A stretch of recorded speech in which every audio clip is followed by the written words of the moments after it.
जब वही है ना कि बिना मतलब आधा ज्ञान बड़ा खतरनाक होता है। तो नीतीश कुमार वो आधे ज्ञान वाले व्यक्ति हैं। हुआ ये है कि बिहार में इतने मूर्ख नेता हैं, उसमें थोड़ा पढ़ा लिखा आदमी भी लगता है कि इससे बड़ा कोई ज्ञानी पैदा ही नहीं हुआ है। तो नीतीश कुमार को भी ये भ्रम हो गया है कि हमसे ज्यादा ज्ञानी कोई है ही नहीं। भाई नीतीश कुमार पढ़े लिखे व्यक्ति हैं, इसमें कोई दो मत नहीं है, बहुत होशियार समझदार आदमी है, लेकिन वो बिहार के एकमात्र पढ़े लिखे आदमी नहीं, उनसे बहुत ज्यादा पढ़ा लिखा आदमी भी इसी धरती पर हजारों की संख्या में है। नीतीश को भाई आप 18 बरस से राज्य चला रहे हैं, आप देश में सबसे पिछड़े हैं और खड़े होकर कहते हैं कि हमने तो बड़ा अच्छा काम कर दिया। अगर अच्छा किया तो आप कम से कम केरल तमिलनाडु हो जाते। केरल तमिलनाडु तो छोड़िए, राजस्थान यूपी के बराबर हो जाते। तो एक पायदान भी 28 से आप 27 नहीं हुए, लेकिन अपना पीठ ठोके जा रहे हैं। तो उनका जो अहंकार है, यही चीज तो नीतीश कुमार को बर्बाद कर गया। नीतीश कुमार के बर्बादी का ये कारण है कि उस आदमी को अहंकार हो गया कि मुझे सब मालूम है और मुझे जनता हटा नहीं सकती है, जनता किसी को वोट दे बैठूंगा मैं ही। इसी चीज ने नीतीश कुमार का डाउनफॉल किया। 2005 के नीतीश कुमार और आज के नीतीश कुमार में जमीन आसमान का फर्क है।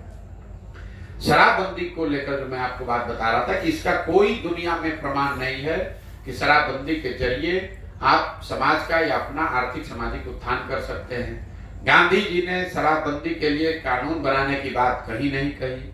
और तीसरा, अगर शराबबंदी को एक बार को बहस के लिए मान भी लिया जाए कि अच्छा है, तो शराबबंदी लागू है कहाँ? शराबबंदी के नाम पर तो खाली शराब का दुकान बंद हुआ, होम डिलीवरी चालू हो गया। बिहार की गरीब जनता का हर साल 15,000 से 20,000 करोड़ का नुकसान हो रहा है। हर गांव में 10-15 बच्चे अवैध शराब के कारोबार में जुड़ गए।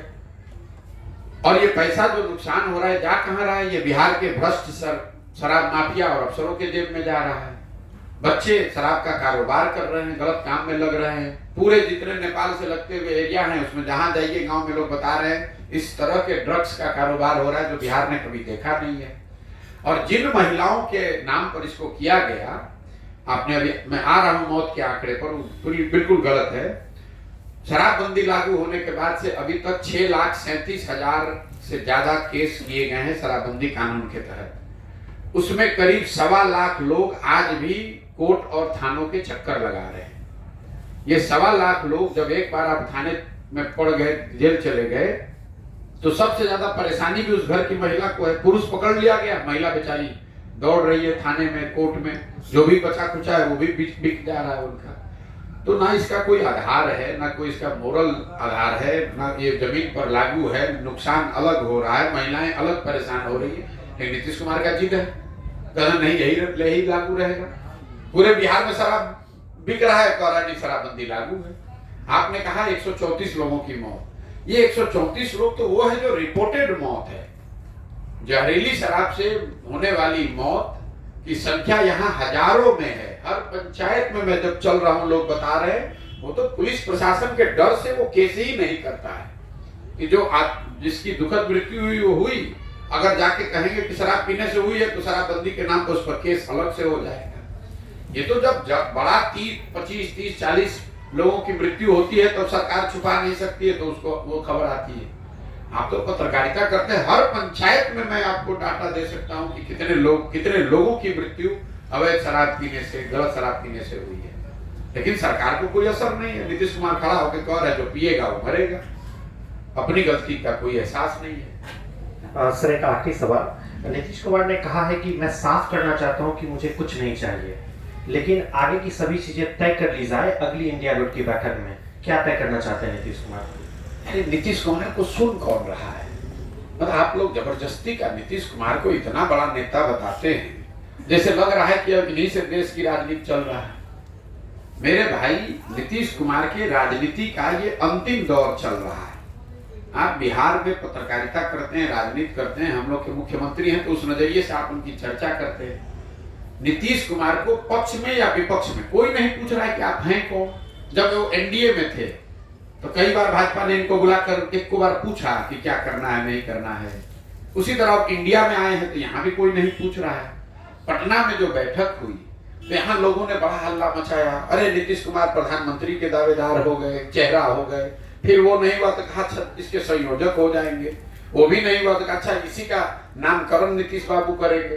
अरे इनको तो कोई पूछ भी नहीं रहा है अब, और क्यों पूछेगा? मान लीजिए इंडिया अलायंस है, इंडिया अलायंस में सबसे बड़ा दल कांग्रेस है, दूसरा बड़ा दल टीएमसी है, तीसरा बड़ा दल डीएमके है। नीतीश कुमार उसमें क्या ऐसा कर देंगे कि सब लोग इनको मान लेगा? तेजस्वी यादव खड़ा होकर कह रहे हैं कि प्रधानमंत्री देश का कौन होगा? कोई पूछने वाला नहीं। भाई तुम्हारे सांसद हैं कितने?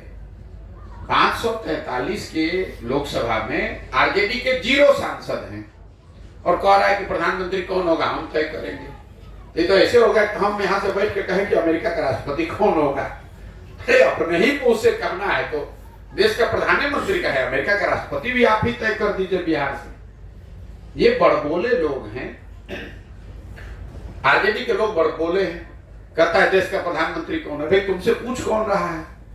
तुम पहले 5 को सांसद अपना जिता लो, उसके बाद में बताओगे कि कौन होगा नहीं होगा। और नीतीश कुमार का तो लोकसभा अभी चुनाव होगा, मैं रोज कैमरे पर कह रहा हूं, इसके बाद जदयू का संपूर्ण विघटन शुरू हो जाएगा। उनकी राजनीति का ये अंतिम दौर है, कहानी खत्म। लोकसभा चुनाव तक जितना चलना है चला लीजिए।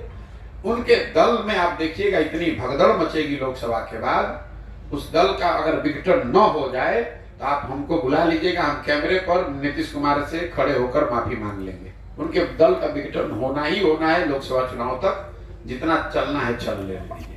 बहुत बहुत धन्यवाद। सर जब नीतीश कुमार जी एनडीए में होते हैं तो विशेष राज्य का दर्जा का मांग करते हैं, इसको सर आप कैसे देखते हैं? इसका क्या? और हमको क्या देखना, आपने तो सवाल ही में जवाब दे दिया कि जब जिसके साथ रहेंगे उसके अनुसार अपनी अंतरात्मा को फाइन ट्यून कर लेते हैं। जब मोदी जी के साथ थे तो उनको विशेष राज्य का दर्जा एक बार भी उनके मुंह से गलती से भी नहीं निकला। संसद में उनके जदयू के नेता मोदी जी को महामानव बता रहे थे। अंतरात्मा जैसे ही महागठबंधन में आए, अंतरात्मा का भी फिर से फाइन ट्यूनिंग हो गया। अब उनको विशेष राज्य का दर्जा दिखने लगा। फिर भागेंगे भाजपा में तो फिर कहेंगे अगर विशेष राज्य का दर्जा छोड़िए ना, सब पर मुद्दा है, इस सबको कुछ बुझाता है। अरे भाई आप ही को बुझाता है तो आप ही सुधार दीजिए। जिस आदमी को कुछ नहीं बुझाता है उसको पूरी दुनिया मूर्ख दिखती है। तो नीतीश कुमार को सब मूर्ख दिखता है, इसलिए उनको अपनी समझ नहीं रही है। नीतीश कुमार का उम्र हो गया, 75 साल से ज्यादा उनकी उम्र हो गई, सामाजिक राजनीतिक तौर से घिर गए। क्या बोल रहे हैं उनको खुद नहीं पता है। विधानसभा में खड़े होकर जो उन्होंने वक्तव्य दिया, पूरे देश में हंसी के पात्र बने और पूरे बिहार के लोगों को शर्मसार किया। फिर खड़े वो जो हुआ वो तो हुआ। अगले दिन जब उन्होंने माफी मांगी तो उनके माफी मांगने के तरीके को देखिए, उसमें भी उनको नहीं लग रहा है कि हंस रहे हैं कि रो रहे हैं कि सही में दुखी हैं कि खुश हैं। बोलना कुछ चाहते हैं, बोल कुछ और जाते हैं, करना और चाहते हैं, कर कुछ और जाते हैं। वो दिमाग, इसीलिए लोग कह रहे हैं भैया दिमाग स्थिर नहीं है, वो घबराहट है। जब आप अकेले पड़ जाते हैं तो आपको इस तरह की घबराहट होने लगती है। जब भी खिसक गया है, उनको ये तो समझ है, अब उलूल जरूर कुछ से कुछ बोलते रहते हैं। कुछ उनका ज्यादातर बयान आप सुनिए, अरे छोड़िए नहीं, सब कोई मुद्दा है, अरे भाई इसको कुछ बुझाता है। हम पूछे भाई प्रशांत किशोर ने कहा है सीडी रेशियो के बारे में, तो कहेगा अरे इनको कुछ बुझाता है, हम अभी चले जाएंगे उसका प्रचार करने, तो कहेगा यही सबसे बिहार का सबसे होशियार आदमी यही है। अरे भाई जब प्रशांत किशोर को कुछ बुझाता नहीं है तो आप अपने घर में रख के काहे उसको सलाहकार बनाए थे? पुनर्जीवित तो प्रशांत कुमार किया। क्यों? हम कह रहे क्यों उसको सलाहकार बनाए थे? और अगर सलाहकार बनाए थे तो आदमी मूर्ख कैसे हो गया? उनसे कोई पूछने वाला नहीं है। एक दिन कहा कि हमको कहा कि हमारा कांग्रेस में दल का मर्ज करा दीजिए, और फिर कहते हैं कि ये भाजपा का एजेंट है। अरे भाई दोनों बात कैसे संभव है? अगर हम भाजपा के एजेंट हैं तो उनके दल को कांग्रेस में काहे मर्ज कराएंगे, भाजपा में न मर्ज कराएंगे? तो नीतीश कुमार के बात का वो देखिए, कोई 5 मिनट खाली नीतीश कुमार के वक्तव्य को सुनिए किसी भी विषय पर, तो बोलना शुरू करेंगे कहीं से, बीच में कहीं दूसरे जगह चले जाएंगे, फिर घूमकर राष्ट्रपति के सामने भाषण दे रहे हैं, कुर्ता उठा के पेट खजुला रहे हैं। बताइए, बिहार के मुख्यमंत्री हैं, राष्ट्रपति का फॉर्मल कार्यक्रम चल रहा है, महिला राष्ट्रपति वहां बैठी हुई हैं, कुर्ता उठा के पेट, बोलते बोलते मंच पर भाषण दे रहे हैं, अपने अफसरों को उलूल जरूर कुछ बोल देते हैं। अब उनका अंतिम समय आ गया राजनीतिक तौर पर। चलिए स्वस्थ रहें, भला करे भगवान उनका। सर एक सड़क है यहाँ पे जिसका शिलान्यास हो गया था, रामचंद्र जी जो सांसद थे, तो आज तक वो सड़क का काम पूरा नहीं हुआ। सड़क को लेकर हम आपको इतना ही कह सकते हैं कि हम 15 महीने पैदल चलने के बाद 12 जिलों में जो हमने स्थिति देखी है, उसमें इन 12 जिलों में शिवहर के बाद दरभंगा में ग्रामीण सड़क की हालत सबसे ज्यादा खराब है। सड़क तो हर जगह खराब है ग्रामीण सड़क, लेकिन दरभंगा में ग्रामीण सड़क की हालत किसी अन्य जिले से शिवहर में इससे भी ज्यादा खराब दिखा था। यहाँ पर अभी है, लेकिन मुझे दरभंगा में भी 1 महीना और चलने दीजिए तो विशेष बात करेंगे। बहुत बहुत धन्यवाद।